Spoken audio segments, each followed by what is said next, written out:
Jaké slovo vás napadne, když se jako první, když se řekne ekoškola? Že chráníme naši planetu. Jak dlouho jste v programu Ekoškola? No, ne moc dlouho, teprve 2 roky, protože jsme teprve v 2. třídě. Jaká je vaše nejvtipnější vzpomínka spojená s Ekoškolou? Když Verč hodila někdy do bioodpadu něco kulatýho, žlutýho. A tak já jsem nevěděla, že to tam pořád je. A když jsme to šli vysypat, tak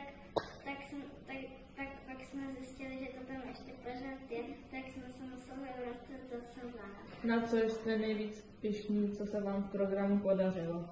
Že po dubách jsme chodili a sbírali jsme odpadky. A sázeli jsme stromky a máme svůj Legolas. Co přejete Ekoškole k výročí? A my jsme měli pořád zelenou planetu.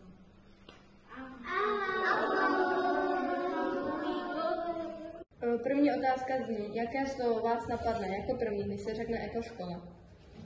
Ekologická škola. Druhá otázka, jak dlouho jste v programu Ekoškola? Hodně dlouho. 18 let. Třetí otázka, jaká je vaše nejvtipnější vzpomínka spojená s Ekoškolou? Že Emma spadla do bahna. Čtvrtá otázka, na co jste nejvíce pyšní, co se v programu podařilo? Že jsme zasadili stromy a to, že jsme pěstovali ty jahody. Že jsme spolupracovali s Polskou školou Privinka. Poslední otázka, co přejete Ekoškole k výročí? Aby vydržela co nejdíl. Jaké slovo vás napadne jako první, když se řekne Ekoškola? Ekologika.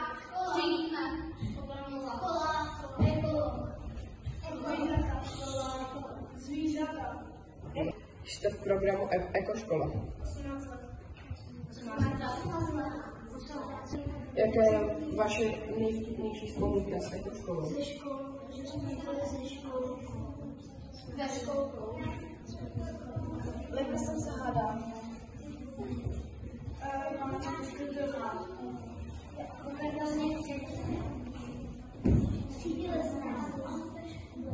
Co se vám v programu podařilo?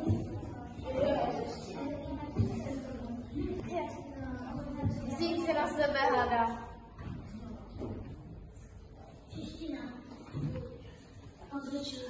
Co přejete Ekoškole k výročí?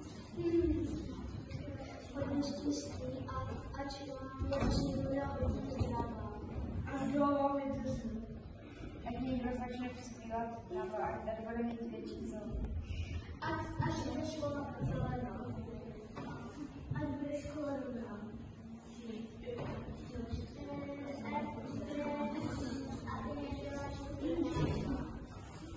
Jaké slovo vás napadne jako první, když se řekne Ekoškola?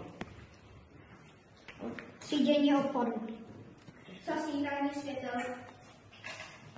Neplýtvání vodou.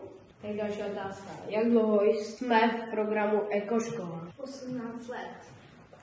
Jaká je vaše nejvtipnější vzpomínka spojená s Ekoškolou?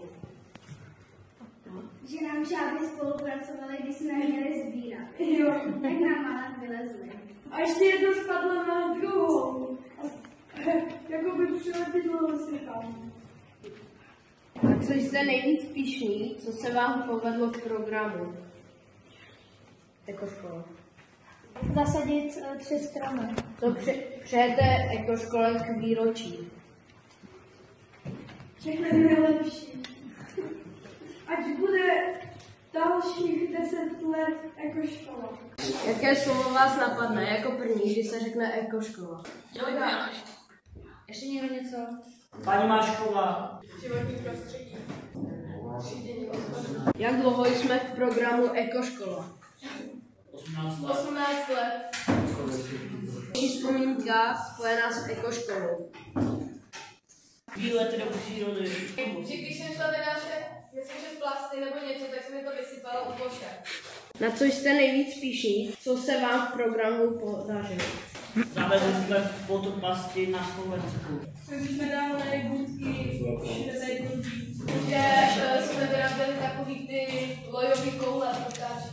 Zasadili jsme ty stromy, ořešáky. Co přejete ekoškole k výročí? Že hodně štěstí do budoucna, ať se jí dál daří a hlavně ať ostatní třídy, stejně jako my, třídí odpad. Jaké slovo vás napadne jako první, když se řekne ekoškola? Tak třeba třídy odpadů.